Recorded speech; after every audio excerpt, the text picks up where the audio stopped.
So here's something I did yesterday, pretty cool. Less than 24 hours ago, I hinged over this little cherry tree with a handsaw. The video may get a little bumpy here because I'm in my track chair and it's not the smoothest. So this has been down less than 24 hours. And the amount of browse, and we're on the edge of 5 acres of food plot here. The amount of browse on this is incredible.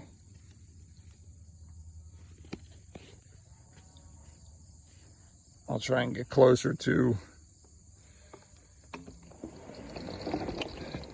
some of the branches here, but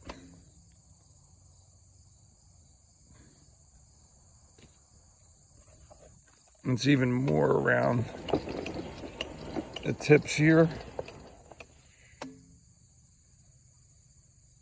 Are all gone. So it goes to show you, sorry about the bumpy video again. I'm in my track chair, like I said, it's not the smoothest, but it goes to show you that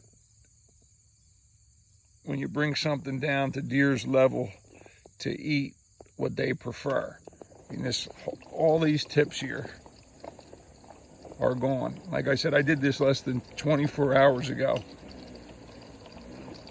And the backside, more of the same. Pretty neat little test. Like I said, we're on the edge of 5 acres of food plot. This is the edge where we've had some pines put down. We're trying to create a barrier here and control the deer movement coming out to the food plot. In a few weeks, we'll be putting our fall plots in certain locations where we're going to hunt. But I want to do some more videos as I go up the pipeline. But I thought this one was pretty cool. Show how they prefer to browse once a tree is brought down into their reach. And this tree should live here on the edge. Gets full sun. And I still left a good bit of hinge, so it should stay alive.